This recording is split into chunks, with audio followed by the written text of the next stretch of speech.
Welcome to Momentum, a motorsports podcast powered by High Gear Success. I'm your host, Heather Wilson Schiltz. Here we share the stories and strategies that keep the world of motorsports moving forward. Joining me today is Delvene Reber, promoter of AMA Land Speed Grand Championship, also known as Bonneville Motorcycle Speed Trials. So thank you for joining me. Thank you for having me. And you just got home a couple weeks ago from the event, and I know that event takes lots and lots of time and resources and energy, so you're probably still in recovery mode a little bit. Somewhat. We're still wrapping up the finer details of things, making sure we've filed all our appropriate paperwork, paid the appropriate bills, all of that fun stuff. So yeah, it's not done yet, but I'm also already planning next year. Yeah, people probably think when an event is over, everybody just goes home and that's that. But really, there's a lot of stuff that has to be filed and cleaned up after the fact. Yeah, I'm ongoing all year, but still our volunteers are still kind of wrapping up their portions of the event as well. So it's just an ongoing, like, okay, what to finish, what to start, and all of that sort of stuff as we go through. Yeah. So kind of take us back. When did you first get involved with land speed racing? So land speed racing started for me back in the year 2000 in Australia, actually at Lake Gardner. My dad had been land speed racing. He built hot rods, growing up. So I grew up with hot rods, and he had been going out to Lake Gardner for years, wouldn't shut up about it. So finally I was just like, okay, I'm going to go, and went out and raced. My dad didn't make it. Unfortunately, right before the event, he had a major stroke. And he wasn't able to make it, but he wanted us to take out his car. So me, my brother, and our crew headed out to the Salt Flats. That year, I was the only female driver. I was racing in a 32 Ford Roadster, open Roadster. And yeah, so that's kind of where I got my Salt Flats racing. And that's where I met the Manning family and my what was to become my husband and father-in-law. And they were racing there with the Bub Streamliner. So that's how I met the Manning family. With all of that, romance ensued. I moved to the US and started working for Dennis Manning. Now he's an AMA Hall of Famer, and he had always wanted to start a motorcycle-only event at Bonneville. And then I'm just good at organizing things. My background is in education as a teacher. So with that, I was able to help him organize the first motorcycle event, and that's when the Bub Motorcycle Speed Trials started in 2004. So it's been a long journey. Yeah, that's so cool though that like your first experience racing on the Salt Flats was so meaningful for your dad. I think that's such a cool thing. Yeah. Such a cool story to be able to take his car out and to represent women too. Well, and also, like, I didn't get a record that year, but I beat my older brother who had been racing out there a lot. So that was probably the most significant thing for me outside of meeting my then husband. But yeah, I mean, who doesn't want to beat their older brother? So, Awesome. So that was a lot of fun. Yeah.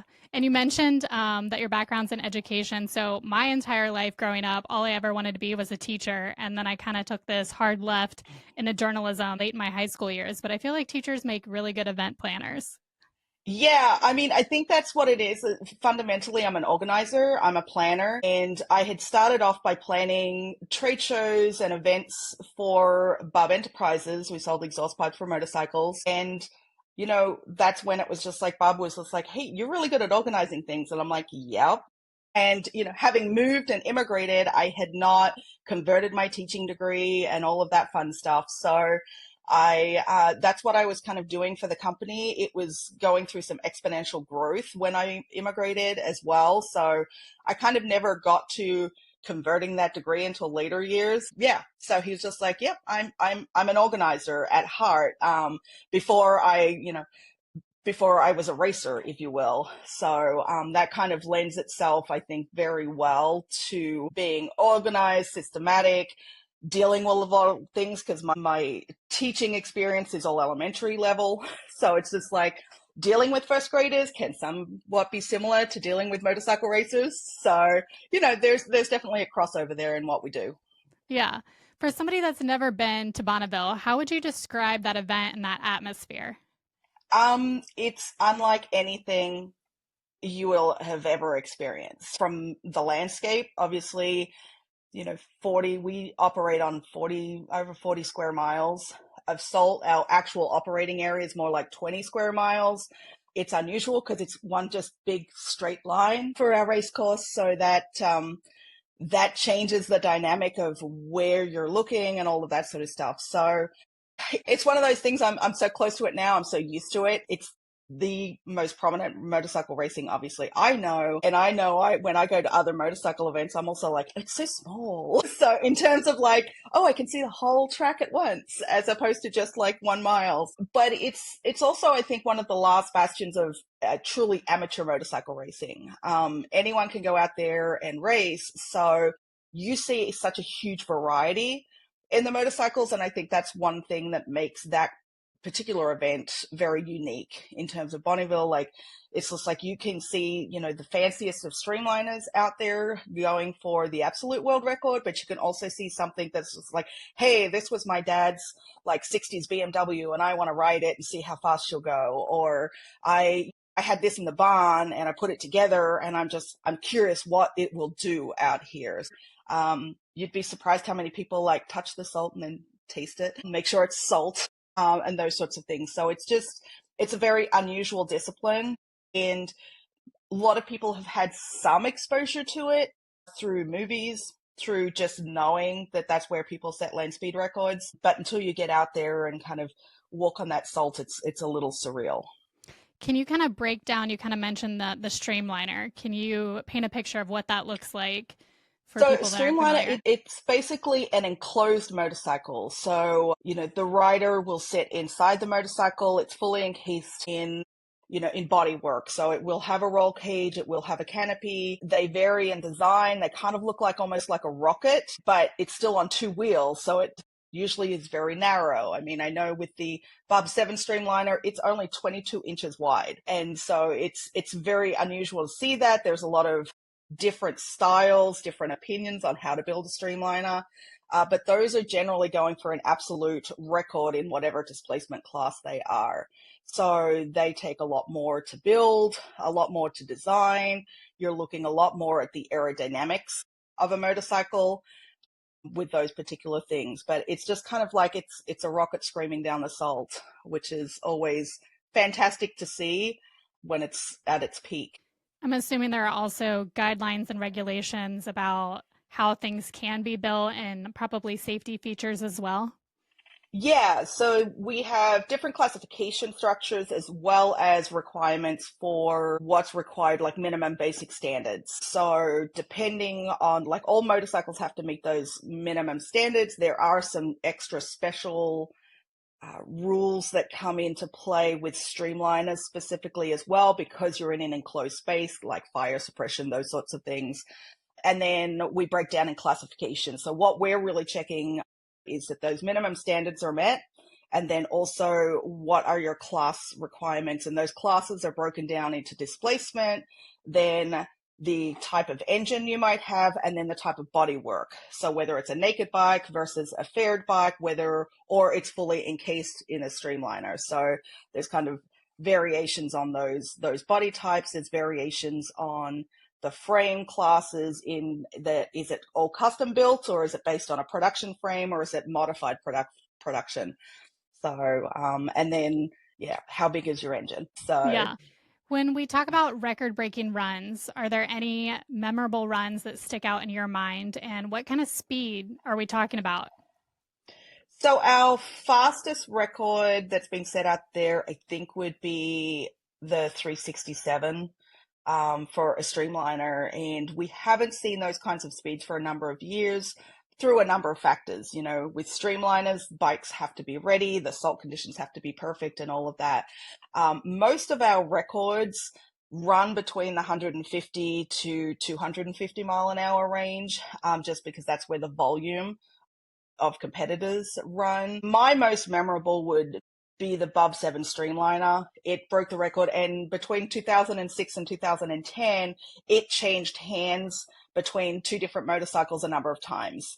And because I was involved in that motorcycle team and running that's probably the most memorable for me. But then I have seen my niece break an AMA national record on a little 50cc motorcycle. And some of those motorcycles that are small, that go really fast for their displacement, can be, one of those that are recognizable. I love seeing when friends break records, obviously many friends over the 20 plus years that I've been running this, or some people that have broken records that have been standing for 50 years. So there was a period of time when the AMA didn't sanction motorcycle records out on the salt flats. But then there's records that date back to the 50s, 60s and 70s. So there was, people or records that have stood for a really long time there, seeing those break. And so it's one of those, like, I have to go back through the memory banks, because it's just like over the years, I think, I was looking up some numbers that over the years there's been over 440 world records set, and I think it's over 1,100 AMA national records have been set over the 21 years of me running it. So that's a lot of records to remember. When we're talking world records, are we talking FIM or a different? Yes. Okay. Yeah, we're the only event out on the salt flats right now that is inscribed by both the FIM for true world records, as well as the American Motorcyclist Association for the national records. All the other events, while admirable and go very, very fast, they are actually considered club records because they don't have the national or world sanctioning bodies overseeing their records. So we answer to that higher power and coordinate with those sanctioning organizations to do those world and national records. Gotcha. From what I recall too, there is kind of like I don't know if this is the correct terminology, but like a startup zone and then like a timing zone and kind of a shutdown area. Can you explain how the timing and records work? When we're looking at records, or when we're talking about our tracks and our courses, we run a couple of parallel courses. We have a 3, a 5, and usually a 7-2, however much salt we have track, which is our long courses. So we break them down into like sub 100 motorcycles, run on a 3-mile course. But what that is it's 1 mile run up to a 1 mile speed. And our timing is an elapsed time of over a mile or over a kilometer. So, and then you have another mile to break down. So that's where the 3 miles come in. But 1 mile is the only portion that is timed. So you break the clock, that starts your time. You exit the clock, that's your finished elapsed time. That gets converted to a speed. In order to get a record, you have to then return in the opposite direction, and we ensure that you have the same amount of run up in the opposite direction. For an AMA national record, it's within the same calendar day. For an FIM world record, it is within 2 hours that you have to do your return. So that would be the same. Our 5-mile course is a 2-mile run up, 1 mile trap, 2 miles to shut down if you need it. And then our longer courses, it just depends on what kind of bikes we might have coming out there or how much salt area. Back when we first started, we could get an 11-mile track. This year, we could only get 7 miles. And that would be 3 miles, 1 mile trap, 3 miles to shut down. Yeah, you kind of hinted there about the changing salt conditions. So kind of talk about how that has changed over the years and maybe reasons for that. Yeah, it's a very complicated and a very political issue somewhat. Over the years, and we've been running a motorcycle event out there since 2004. I have many people that have been predate, the first motorcycle only event. The salt crust used to be inches thick, if not feet deep back in the day. Throughout the years, the BLM oversees the salt flat surface, so to speak, or the salt flat area. They're the ones that manage that land. There have been mining contracts where they mine the potash and the groundwater out of the salt flats and remove certain chemicals for mining purposes. And so that has changed, dare I say, the composition and the crust thickness. This year, particularly, we saw a very different salt flats that I've never seen, because also weather will play in a factor. So the reason people race at the salt flats can be because over the winter it rains, levels everything out, makes it all nice and smooth. That evaporates, allows the salt crystals to grow, create that crust, rains again, levels everything out. So you kind of have this cycle over the winter of weather kind of creating this salt crust and surface. This year in particular, it was extraordinarily dry over the winter and extraordinarily hot summer. So we didn't see you didn't see the salt growth, and you also end up with a very, very thin crust. The problem with that is that we do actually have to prepare the surface. We don't just go out and go like, oh, it's nice and smooth and flat. It may look that way, but it's not necessarily that way for racing and specifically for motorcycles. And that's why back in the day we created a motorcycle only event, because of the needs of motorcycles. You don't want to go after trucks and all of those creating ruts. So when we prepare the surface, there's a certain amount that we, dare I say, skim the surface. We have what we call drags or skids. They are highly technical, like I-beams that are welded together and dragged behind trucks. So we have those, and they kind of skim the salt surface and flatten it out, but there's not enough salt crust there to do that in the same methodology that we have done for years. So this year we were able to create a different kind of drag in which had rounded, basically round posts. It was actually made out of a recycled car lift with big round posts, and that compressed the salt back into the surface, so we weren't kind of cutting into it because it's just mud underneath. So the salt conditions have changed where the crust is dramatically thinner than it used to be. So that creates a whole different set of problems where the preparation is very different than it used to be. We look at geological effects that have happened. 2015, 2022, and 2023, we were flooded out. And so then that creates, a situation where it's just like, is the salt going to recover? Is it going to recover as quickly? And all of that. So it's weather and mining situation. They used to pump salt back onto the salt flats as a salt laydown project, but it's a slightly different chemical makeup. So does it bind the same way?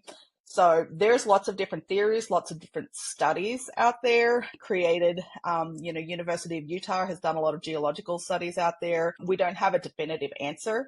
I won't say that the racing is a zero impact on the salt flats from the amount of salt that might come off vehicles and all of that sort of stuff. However, it is believed that the mining has had the most significant impact on that, the deterioration of the salt over years. And when we're talking about like operational or logistical challenges, you're spending an entire year preparing for an event that may or may not be able to happen, right? Yeah, and that is a tricky situation. A lot of people are like, how are the conditions? What's the weather looking like? And to be quite honest, I don't look at those things because we have a set time period that we can race. There are other events before us and after us. Yes, we've been rained out a couple of times. The question always comes up, well, why don't you move it to when it's drier? And it's just like, actually, we are in, if you look at the Farmer's Almanac, we are in what is considered the driest time. There is a small window of about like less than 2 months where traditionally, that's the best time to race with the conditions out there. And that's why it's so hard to set land speed records on the salt flats, because it is a very narrow window. So we don't have rain dates because of other factors and because of the logistics. We're going to a place that has no structure, so we have to bring everything we have out there. So that kind of creates this situation where you're working and you kind of never know. And it can be hard to get motivated. I mean, for the first 10 years, and because of the conditions out there, it used to be, and we've had it, where it rained in the middle of the event. We sat out for a day and just let it dry, and we could race the next day. But the conditions and the salt crust being what it is, those kind of situations don't happen as much anymore. We had a rain out in 2015. The other events had also been rained out in 2014, but we still ran because we found a tiny slither. We drove through 6 inches of salty brine water to get to the salt flats or to get to the dry portion of the track, but we still managed to run an event. But 2015, all events were rained out. And again, 2022, we were rained out, and I've never seen so much water on the salt. It came down, and there ended up being like 6 inches of water over the entire salt flats area, which is very unusual. I thought this is going to take years to recover. But the next year we're like, okay, we're good to go. And then Hurricane Hillary hit the coast of California. And I never thought a hurricane would be what like rained us out, and it pushed weather systems into Utah. And we were literally driving down, the whole setup crew. We were driving down and we're watching this hurricane weather and we're like, it could miss us. It could not. And we get there and it had rained and we're like, okay, I think we're done. And while the water wasn't covering the whole surface, it kept moving around. So we're like, oh, we drove out and 3 hours later, all the water is now over here. And we're like, well, we could start setting up a track, but I don't know if it's going to be underwater in 3 hours. So we had to cancel there. When you talk about driving out to the salt flats, how long does it take to get to that location? Like where are you coming from to get there? So generally, people come from all over the world.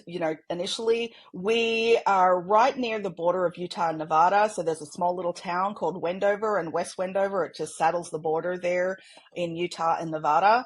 That's about 10 miles from the salt flats itself. The access road is 3 miles. And then when you get to what we call the boat ramp, because of rainouts in the early years, or some people call it Land's End, or the end of the road.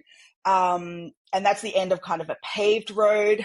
Then that's where there's some, tourist signs and all that sort of stuff. People will walk out on the salt flats. You can drive out if there's no event out there. Then our pit area itself is usually about anywhere between 3, and this year I think we were 5.5 miles out from the access road because we were further down because that's where the better salt was. So it takes a minute to get out there. And you feel like you're driving forever. Does it feel like disorienting? Like you're looking out on this just like blank white canvas? Like, do you have to use your GPS to really kind of know where you're going? Initially, yes, and even for someone like me, I've been going out there for years. I've gone out multiple times a year. I'm intimately familiar, but until there are some markers out there, it can be hard to tell where you are. We are lucky in that we work with the other organizations. They usually go out and they pre-set up one of their courses. We sometimes have shared the preparation of courses. And so usually I'm looking for certain visual markers. What is helpful is that there is a mountain range on one side and then there's the freeway on the other side for I-80. So there are certain reference points when you first get out there. There's also some dikes that run along, and I know some visuals from mountain peaks that are on either side in order to set up the course. Like the international course is between that certain peak over on one side and that certain peak over on the other side. So, you can kind of get oriented, but we also use, our modern day tools like Onyx Hunt, which is actually a hunting GPS because we're off road by then, in order to be able to figure out where we might have been set up in previous years as well. So that's always something that we find really helpful to go year after year. But until you start getting markers out there, it can be difficult. We also open up and start racing not long after first light. So when we're actually operating the event, we've got cones that have reflectors on them because I'm literally driving out there at 5:30 in the morning before it's light, so that we can get all of our workers out to their areas and all of that sort of stuff. So there's a lot of tools that we have to use in order to get that set up. We talked about the kind of speeds that people are racing, but how do you approach safety in this open environment? It's always a tricky one.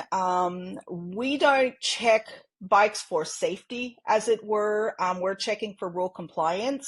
The minimum standards is really what we speak to in terms of what should work and what should not. It can be tricky with this particular type of racing because it's one of the few racing where there's some very experimental motorcycles out there, that it's just there could be motorcycles that have not been built in that way, or especially we have lay down bikes where you're in a prone position head first riding your motorcycle. That's the best aerodynamics because you're just looking at your helmet and the rest of your body is behind you. It can be tricky to do that. We take best practices for other motorcycle disciplines. We make sure that we're looking at rule compliance. We're making sure if there is an accident, what caused that accident? Is there any adjustments that we need to make? for rules, etc. And then we also look at that for our course setups and how we operate the event in a whole. We are looking at very high speeds. Part of it is that you're not racing against other motorcycles. So you're not on a track. There's nobody out there at the same time as you. You're running one after another, usually with a couple of minutes of time in between. I always liken it to, it's the slowest, fastest motorcycle racing in the world, because a bike can go 200 miles an hour, but then there's nothing for another minute and a half or 2 minutes, and you're waiting for the next bike to come because you're racing a clock. So that obviously breaks down. And then also safety buffers. We're a quarter of a mile away from the courses, and we have restricted areas, and everybody tends to be very, very respectful of that. And then making sure there's communication methods. We have hand radios, we have cell phones and all of that to make sure that we are respecting those areas and keeping safe. And it's really a lot of self-policing with that kind of aspect too. It's just like, hey, that person doesn't look like they're where they should be, and radio it in, everything stops. If there's an accident, the front gate's like, okay, nobody in, nobody out, in case the ambulance needs to get in or out as well. So we do make sure we have our safety crews. We contract with local ambulance company and have 2 ambulances on site, as well as a fire crew that take care of all of the fire safety for that as well. So we make sure we have professionals on site for that. We're not just, running around with fire extinguishers. Right. Do you feel like technology has changed the sport, even just the years that you've been in it, or has the equipment kind of stayed the same? It varies. For the administration side, for sure. We have everything in a computer system, but we also have paper forms, because I'm like, well, what if the internet goes down? We have nothing if we don't have that sort of stuff. But I don't know that technology in terms of the actual racing has really changed. The clocks are the clocks. We're not measuring to a different, standard. We go out, dare I say, for our speeds for 3 decimal places. Those statistics haven't changed. How you measure an engine for displacement hasn't really changed. So it's really more on an admin side that technology has helped. But we're also talking about, we have motorcycles that, we actually had a motorcycle out there this year that was 100 years old. And so it's just like, so we're looking at some really old, we have vintage classes, we have classic classes. So those guys aren't changing anything, Do the bikes have like a tracker on them that is tracking the speed, or it's just hand clocking stuff? So the clocks themselves are all direct wire, actually. So there's no, because you're on the salt flats, it could be considered you're basically on a big, gigantic battery. We have hand radios that use self-service. We used to have ones that we had a repeater and all of that sort of stuff, and that created issues because, line of sight and all of that sort of stuff. But now we use cell tower radios. But this year, for some reason, and it could have been because there were a number of thunderstorms that were coming through, so you have a lot of electricity in the air, you're on this salt surface, so that can create some glitches. So our timing clocks are actually wired in directly to a timing system, and that's been very consistent. We don't have any issues with that. So basically they're breaking a beam that is across the course for the timing. So it's just kind of like in and out, that elapsed time gets converted, and then we know what the speed is, and the computer does all of that magic for us. Being hardwired in makes a big difference and the timing is kind of like the Bible of all things out there. It's just like, if the clocks are working, then everything else we can make work. Yeah, exactly. And those are all certified. We've been using the same timing organization for a long time. They do other motorcycle other land speed events. They've also done the events that have run in other countries, such as Bolivia. We have an engineer that comes out that measures that the mile is in fact a mile, as well as the kilometer. So we have certifications for all of that for us and our sanctioning to make sure it's all like, this is truly a mile that we're measuring. If someone wants to attend either as a spectator or participate in land speed racing, what do you think would be their first step to doing so? We have a lot of information on our website at bonnevillemst.com. I also encourage people, if they're looking into breaking into the racing, they haven't done it before, or want to come out and spectate, you can also volunteer is a great way to kind of get involved in the event to see what it's all about. Dare I say, you get a little bit of the inside track with how it is. I've found some of our best racers started off as volunteers, or some of our best volunteers have started off as racers. So because they're like, okay, I did this, and then, oh, I volunteered, and I'm just like, oh, there's a lot more that goes on. And I'm sorry I was grumpy when I had to wait in line for a little bit. So I always encourage people to volunteer because we also subsidize accommodations and food out there for our volunteers. But talking to people about it as well, and we can always put people in contact with people that are local. It can be tricky to kind of know where do I start and all of that, but there's a lot of information there, and I can also point people in the right direction, or have a number of people that I'm like, hey, you're in this area, why don't you contact them? So we do have a number of people that come out there because they know somebody that raced as well. Spectators are always welcome. It is a tricky spectator sport because of our distance from the track, because it's just like one bike at a time. So it can be kind of boring. But what is really unique is that we have an open pit area. So all spectators, any people that come out and visit, can walk through the pits. They can talk to racers. Everything's really accessible. It's a gigantic family out there. I mean, we even have motorcyclists that loan people that are competing against them like different bike parts, because they, everyone wants to race out there. So that it's a unique environment in that you can get up close and personal, if you will, with the races that are out there, or it's just like, hey, I've got something like that at home, and they're always happy to talk to people. But the best place to start is always our website, to take a look at things, get some information, get on a mailing list and stuff like that as well. I've seen some phenomenal sunrise and sunset pictures out on the salt flats. So do you have a favorite? Do you like sunrise, sunset? It does vary. The sunrise is always nice because it's usually right after I've had my meeting with my staff and my volunteers, and our races are trickling out depending on what their objectives are. Because we don't have a set schedule, if you will. We don't say like this class races at this time.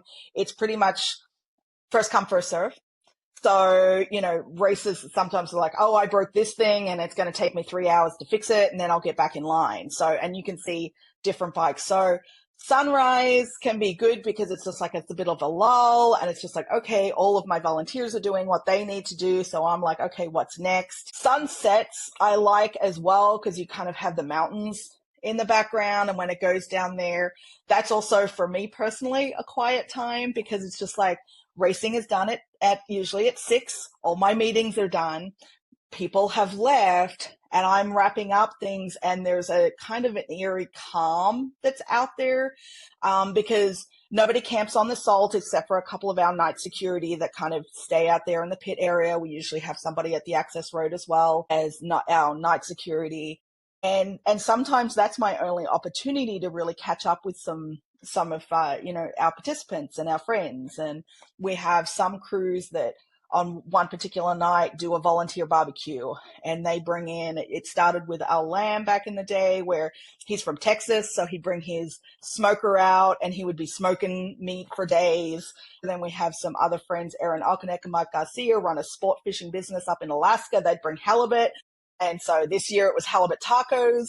And so that can sometimes be my only opportunity to kind of sit down and chat with our participants, catch up with people that have been coming out there for years.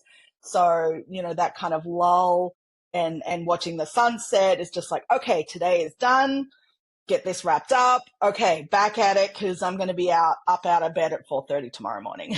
Yeah, long days for sure. Long days, very long days. And it's hard to kind of convey that. Like, it's just like, okay, there's a lot. We race for 11 hours a day. We start racing at 7, we finish at 6. We don't take breaks for lunch. Lunch gets delivered. People can kind of rotate, but it's just like, it's really long days. So it's just like, how do I get volunteers to come out there, but still like, go like, yeah, it's a lot of work. So you're going to be really tired. Right. So we mentioned the website. Is there any other places that people can connect with your event? With our event in particular, most of it goes through our website, our Facebook page and social medias. We're not super active on that. It's a matter of getting volunteers to help with those aspects. And so, we do post there when we can. It's mostly active around the event. So those are the main places. There are a few other websites like landracing.com that covers a lot of organizations. They do also support some stuff with forums and whatnot. And then through the American Motorcyclists Association, they do have their land speed page under their racing section. So you can get some additional information through there, as well as the FIM has a land speed website. Those are good places for people to start depending on what kind of record you're looking for. Yeah, and I will put those links in the show notes as well, so it's easy for people to find. Thanks for tuning in to Momentum. This has been a production of High Gear Success. If you want to connect or recommend a guest, head to MomentumMotorsportsPodcast.com. Until next time, keep the momentum rolling.